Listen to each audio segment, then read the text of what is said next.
गांव में एक स्कूल था जो कई सालों से बंद पड़ा था। उस स्कूल को भूतिया स्कूल कहा जाता था, इसलिए कोई भी जिंदा पक्षी उस भूतिया स्कूल के सामने से नहीं गुजरता था।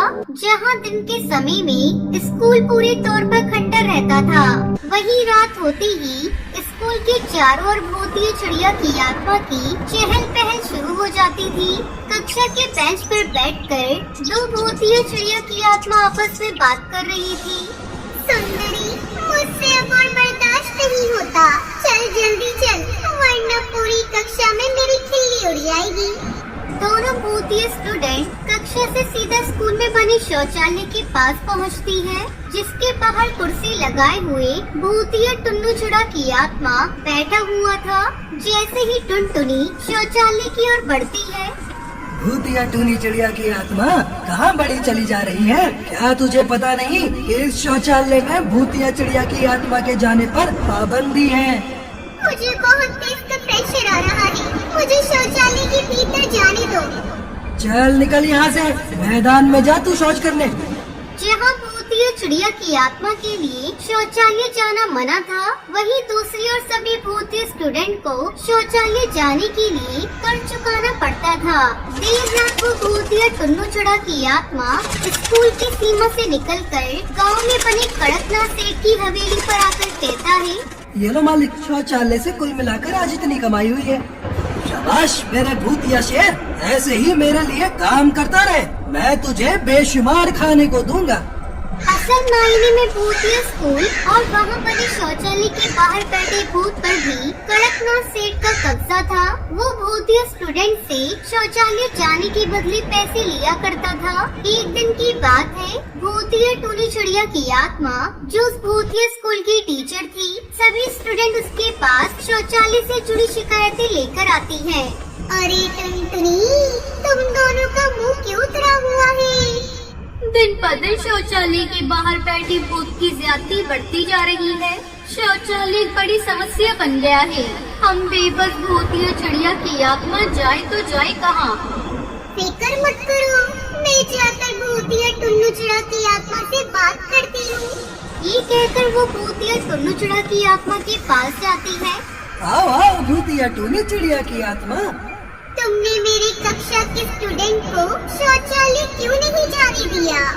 मुझे तो लगा था कि तुम मुझसे प्यार के दो मीठे बोल बोलने आई हो, मगर तुम तो लड़ाकू विमान बनी बैठी हो। अरे उन्हें ना जाने दिया तो क्या हो गया? तुम्हारे लिए शौचालय के द्वार हमेशा खुले हुए हैं। ये सुनकर भूतिया टूनी चिड़िया की आत्मा उसे जोर से थप्पड़ मारती है।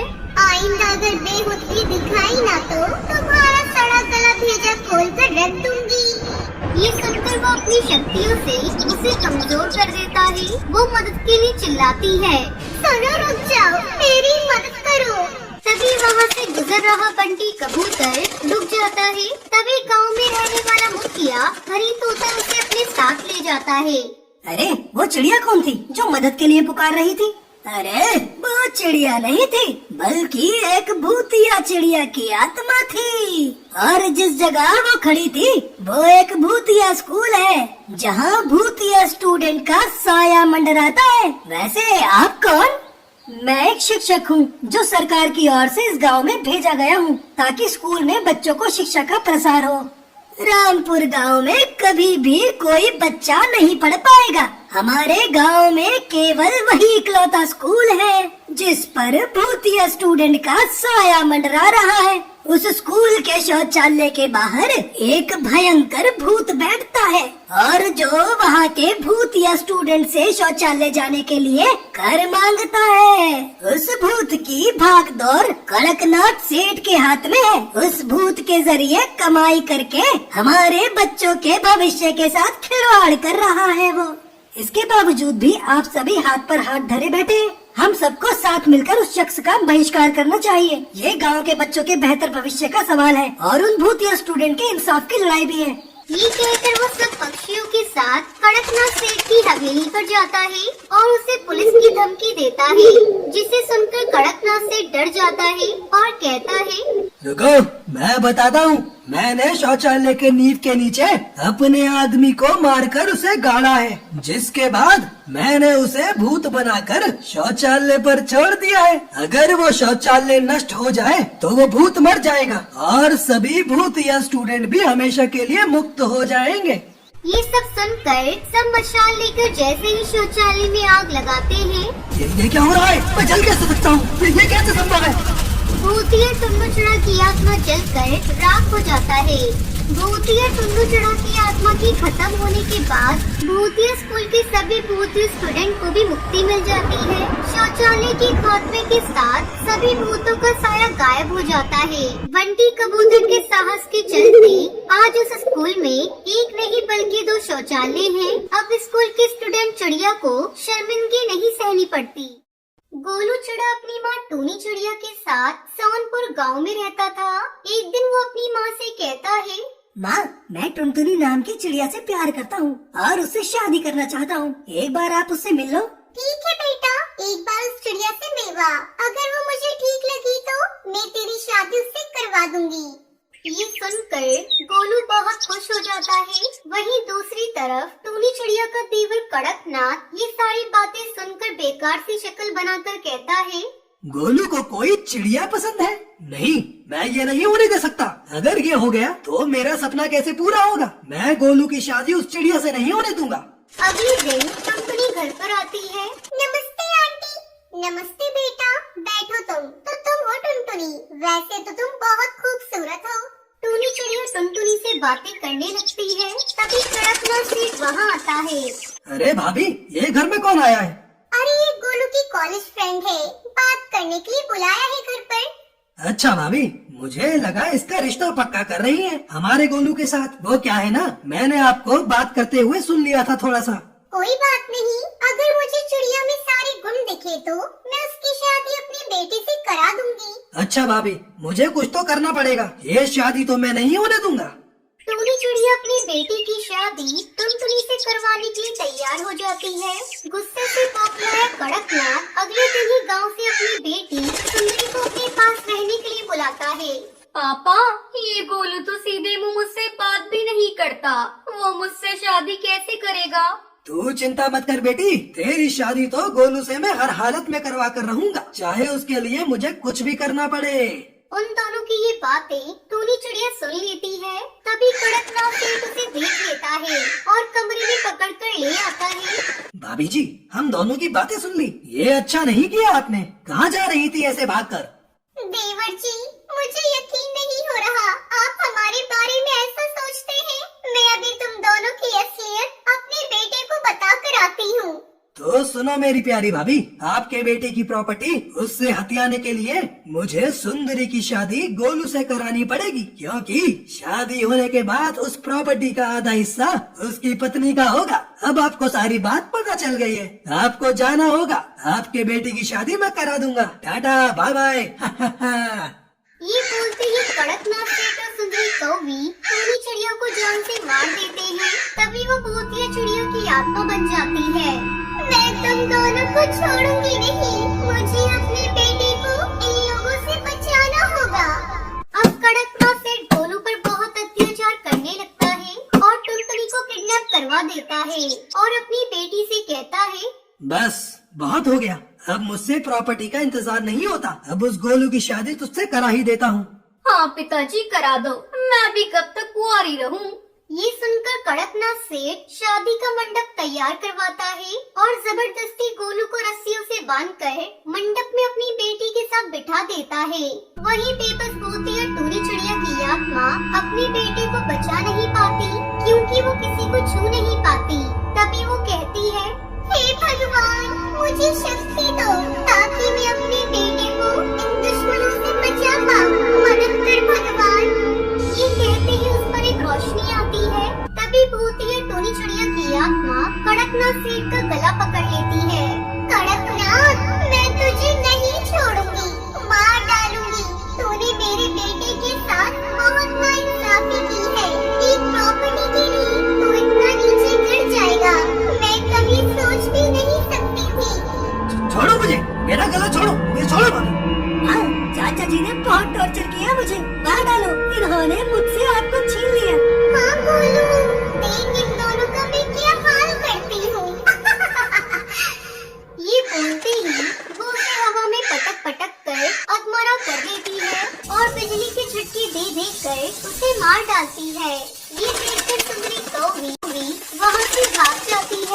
माँ, इन लोगों ने मेरी टुनटुनी को किडनैप कर लिया है। वो कहाँ होगी? तू चिंता मत कर बेटा, मैं तेरी शादी टुनटुनी से ही कराऊंगी। मैं उसे लेकर आती हूँ, तू परेशान मत हो। भूतिया टोनी चिड़िया की आत्मा टुनटुनी को गोडाउन में से छुड़ा कर लाती है और फिर धूमधाम से उन दोनों की शादी कराती है। जुग जुग जियो, हमेशा खुश रहो। आज अपने बेटे को दूल्हा बनता देख मैं बहुत खुश हूँ। टुनटुनी बेटा, इसका ख्याल रखना, मुझे अब जाना होगा।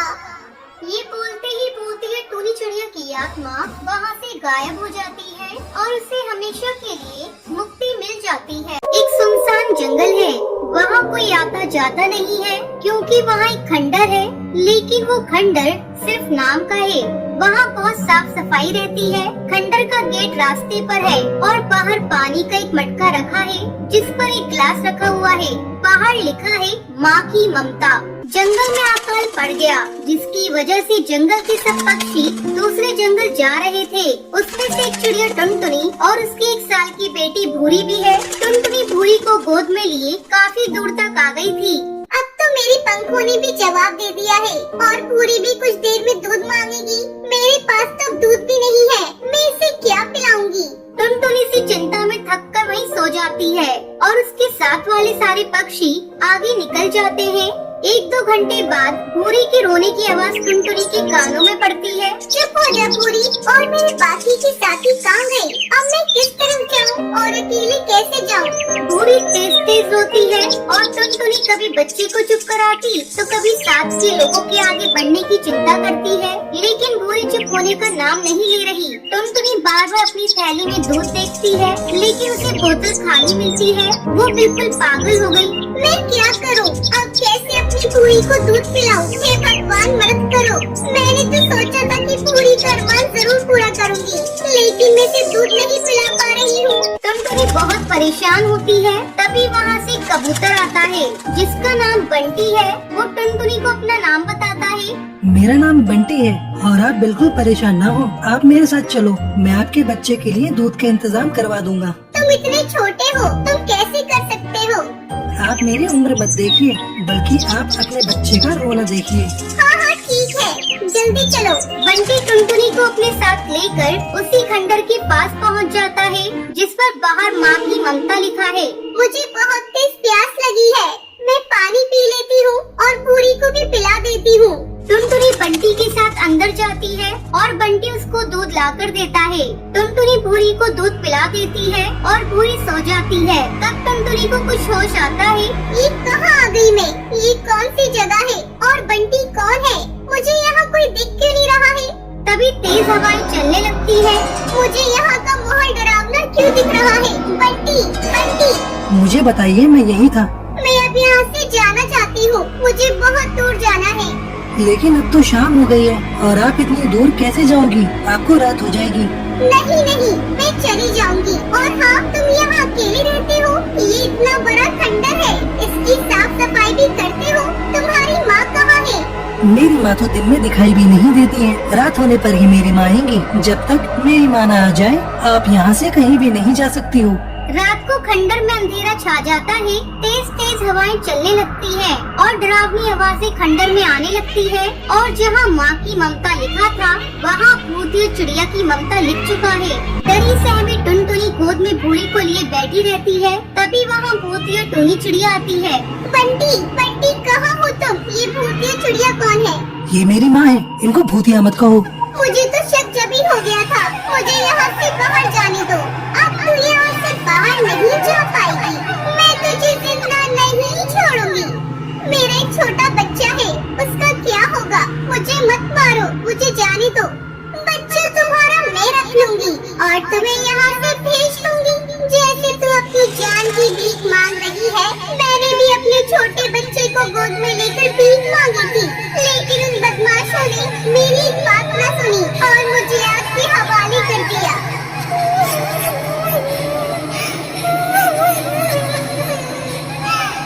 लेकिन मैं आग में जलते हुए उनके पीछे भागी। तब उन्होंने मेरे बच्चे बंटी को जिंदा छोड़ा, लेकिन आज वो भी बिना माँ के घूम रहा है। मैं तब से किसी को जिंदा नहीं छोड़ती हूँ। मेरे बच्चे बच्चे के लिए मुझे छोड़ दो। मेरे पास दो रास्ते हैं जिनमें से एक अपनाना होगा। मैं तुम दोनों में से एक को मारूंगी। अब तो खुद मरना चाहती है या अपने बच्चे को मारना चाहती है? आप मुझे मार दो, मेरे बच्चे को ये दुनिया देखने दो। तुम जब से अपनी जान की भीख मांग रही थी, लेकिन अब मरने के लिए तैयार हो। तुम्हारे अंदर माँ की ममता है। तुम परीक्षा में सफल हुई। मैं अब किसी को नहीं मारूंगी। मुझे किसी ऐसी चिड़िया की जरूरत थी जो बच्चे के लिए अपने प्राण दे दे, जिसके अंदर माँ की ममता हो। अब मेरी आत्मा को मुक्ति मिल सकती है। तुम ये घर ले लो और बंटी को अपने पास रखो। इसे माँ का प्यार दो। मैं इस खंडर को महल में बदल दूंगी और कोई भी इसमें नहीं आ पाएगा। तुम हमेशा सुरक्षित रहोगी। भूतिया चिड़िया ऐसा कहकर गायब हो जाती है और उसकी आत्मा को मुक्ति मिल गई थी और वो खंडर महल में बदल गया। टुनटुनी को भी अब दो बच्चे मिल गए थे। वो बंटी को अपनी बच्ची की तरह प्यार देती है और उसके साथ खुशी खुशी रहने लगती